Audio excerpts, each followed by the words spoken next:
পুরো পৃথিবী জুড়ে বাজছে তৃতীয় বিশ্বযুদ্ধের দামামা। আর এরই মধ্যেই আমাদের হাতে এসে পৌঁছেছে গুরুত্বপূর্ণ আন্তর্জাতিক সংবাদ। শুরুতেই শিরোনাম, শহীদদের স্মৃতি সমুন্নত রাখতে ইরানের সর্বোচ্চ নেতার আহ্বান।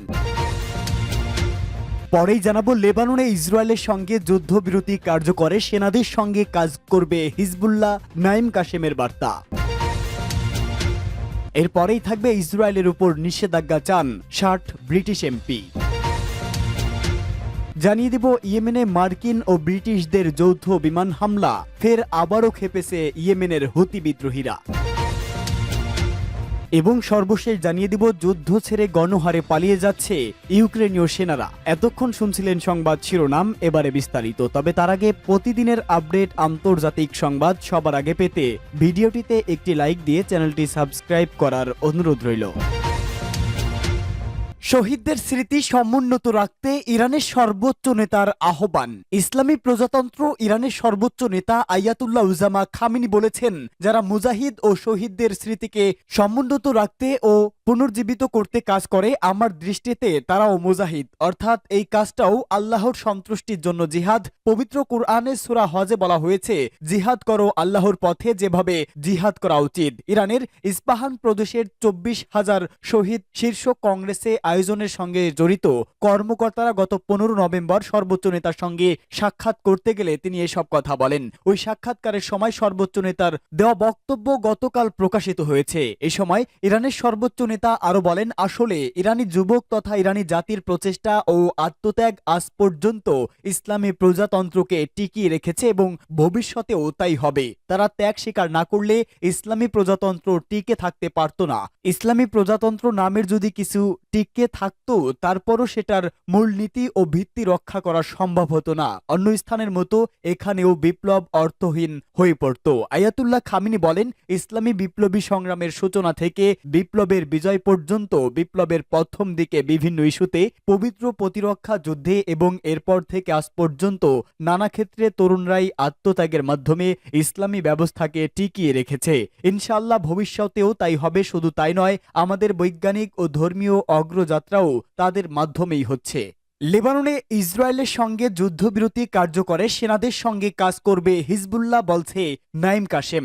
লেবাননের হিজবুল্লাহর মহাসচিব নাঈম কাশেম বলেছে, ইসরায়েলের সঙ্গে সাম্প্রতিক যুদ্ধবিরতি কার্যকর করার জন্য লেবাননি সেনাদের সঙ্গে কাজ করবে তার সংগঠন। লেবাননের টেলিভিশনে সম্প্রচারিত এক ভাষণে এই কথা বলেন নাঈম কাশেম। যুদ্ধবিরতি কার্যকর হওয়ার পর টেলিভিশনে প্রচার হওয়া এটাই তার প্রথম ভাষণ। আল জাজিরা ও রয়টার্স। হিজবুল্লাহ মহাসচিব বলেন, তিনি সেনাবাহিনীর সঙ্গে কোনো সমস্যা কিংবা মতের অমিল দেখছেন না। এর ফলে যুদ্ধবিরতির শর্ত মেনে লেবাননের দক্ষিণ অঞ্চলে ৬০ দিনের মধ্যে সেনা মোতায়েন হবে। এ সময় ইসরায়েল সেখান থেকে নিজেদের সেনা প্রত্যাহার করবে এবং হিজবুল্লাহ নিজেদের যোদ্ধা সরিয়ে নেবে। যুদ্ধবিরতির প্রতিশ্রুতি বাস্তবায়নে হিজবুল্লাহ যোদ্ধা ও লেবাননের সেনাদের মধ্যকার সমন্বয়ের কাজটি উচ্চ পর্যায়ে সম্প্রদান করা হবে বলে মন্তব্য করেন নাঈম কাশেম। তিনি বলেন, লেবাননের প্রতিরক্ষা সক্ষমতা জোরদার করতে আমরা কাজ করব। এরই মধ্যে দেশের দক্ষিণ অঞ্চলে লেবাননের কিছু সেনা মোতায়েন করা হয়েছে। নিরাপত্তা সূত্র ও সংশ্লিষ্ট কর্মকর্তাদের বরাতে রয়টার্স জানিয়েছে, সেনা মোতায়েন সংক্রান্ত একটি বিস্তারিত পরিকল্পনা দেশটির মন্ত্রিসভায় উত্থাপন করা হবে। গত বুধবার থেকে ইসরায়েল ও হিজবুল্লাহর মধ্যে যুদ্ধবিরতি চুক্তি কার্যকর হয়েছে। যুক্তরাষ্ট্র ও ফ্রান্সের মধ্যস্থতায় সই হওয়া এ চুক্তি অনুযায়ী দক্ষিণ লেবানন থেকে নিজেদের সেনা সরিয়ে নিতে ৬০ দিনের সময় পাবে ইসরায়েল। এ সময় কোনো পক্ষই একে অপরের উপর হামলা চালাতে পারবে না। ইসরায়েলের উপর নিষেধাজ্ঞা চান ৬০ ব্রিটিশ এমপি। ইসরায়েলের উপর নিষেধাজ্ঞা আরোপের দাবি জানিয়েছে ব্রিটিশ ৬০ এমপি। এ নিয়ে যুক্তরাজ্যের পররাষ্ট্রমন্ত্রী ডেভিড লামির কাছে এক চিঠি দিয়েছেন তারা।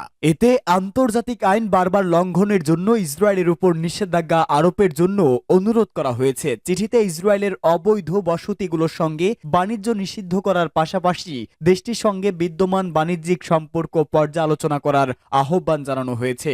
শুক্রবার এক প্রতিবেদনে এই তথ্য জানিয়েছে কাতার ভিত্তিক সংবাদ মাধ্যম আল জাজিরা। গত বুধবার রাতে ব্রিটিশ এমপি রিচার্ড বার্গন ও ইমরান হুসাইনের উদ্যোগে চিঠি পাঠানো হয়। চিঠিতে গত জুলাই মাসে আন্তর্জাতিক আদালতের একটি মতামত উল্লেখ করা হয়েছে, সেখানে ফিলিস্তিনি ভূখণ্ডে ইসরায়েলের দখলকে বেআইনি ঘোষণা করে যত দ্রুত সম্ভব এই সংঘাত শেষ করার আহ্বান জানানো হয়েছে। চিঠিতে বলা হয়েছে, আদালত দেখেছে যে যুক্তরাজ্য সহ সব রাষ্ট্রের বাধ্যবাধকতা রয়েছে যে তারা অধিকৃত ফিলিস্তিনি ভূখণ্ডে ইসরায়েলের বেআইনি উপস্থিতির ফলে তৈরি উদ্ভূত পরিস্থিতিকে আইনি হিসাবে স্বীকৃতি না দেওয়া এবং এই সংঘাত টিকে রাখতে কোনো সাহায্য বা সহায়তা না দেওয়া। এই সংসদ সদস্যরা যুক্তরাজ্য সরকারকে ইসরায়েলের উপর নিষেধাজ্ঞা আরোপ এবং আইসিজের রায় বাস্তবায়নের জন্য প্রয়োজনীয় পদক্ষেপ নেওয়ার আহ্বান জানিয়েছে। চিঠিতে এমপিরা ব্রিটিশ সরকারকে কিছু দাবি জানিয়েছে।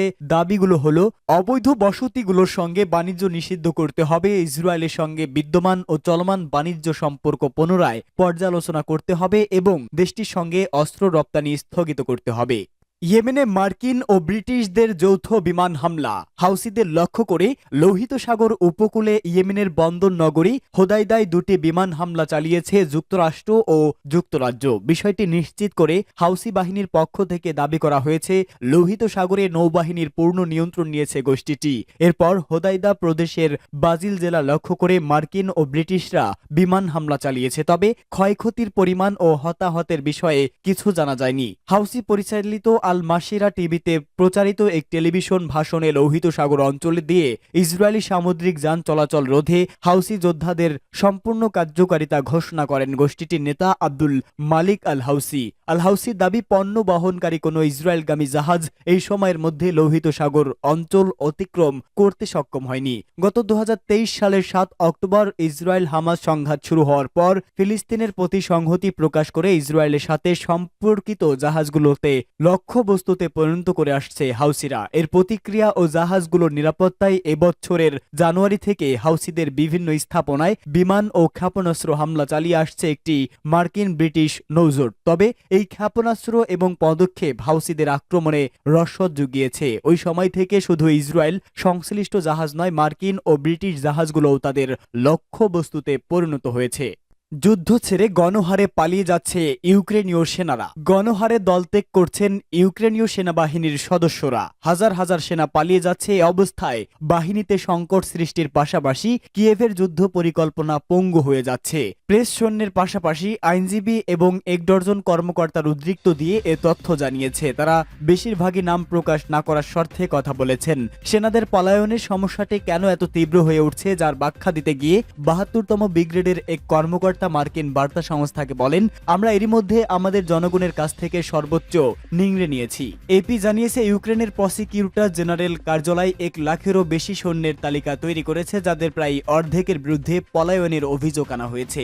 আর প্রায় অর্ধেক কেবল এই বছরই পদত্যাগ করেছেন, তবে প্রকৃত সংখ্যা উল্লেখযোগ্যভাবে বেশি হতে পারে। ইউক্রেনীয় এক সংসদ সদস্য জানিয়েছে, পদত্যাগ করা ও পালিয়ে যাওয়া সৈন্যের সংখ্যা 2 লাখের মতো হতে পারে। কিছু ক্ষেত্রে পুরো ইউনিট তাদের ফ্রন্ট লাইন ছেড়ে পালিয়ে গেছে। কিয়েভ ভিত্তিক সামরিক বিশ্লেষক আলেকসান্দার কোভালেস্কো বলেন, এই সমস্যা জটিল। যুদ্ধের 3য় বছর চলছে এবং এই সমস্যা কেবল বেড়েই চলছে। এদিকে যুক্তরাষ্ট্র ইউক্রেনকে আরও সেনা মোতায়েন এবং 18 বছরের কম বয়সীদেরও বাধ্যতামূলক করার অনুমতি দেওয়ার আহ্বান জানিয়েছে। যুদ্ধ সমাবেশ অভিযান শুরু হওয়ার আগে আনুমানিক 3 লাখ ইউক্রেনীয় সেনা যুক্ত ছিল। সামরিক বিষয়ে জ্ঞান রাখেন এমন একজন আইন প্রণেতা অনুমান করেন এর মধ্যে 2 লাখের মতো সেনা পালিয়ে যেতে পারে। তিনি জানান, চিকিৎসা ছুটি পাওয়ার পর অনেক সেনা ফিরে আসেন না। যুদ্ধের স্থায়িত্বে হারে হারে ক্লান্ত আর মানসিকভাবে ক্ষতবিক্ষত। তারা যুদ্ধ করার ইচ্ছা জোগাতে পারে না, হতাশা অনুভব করে।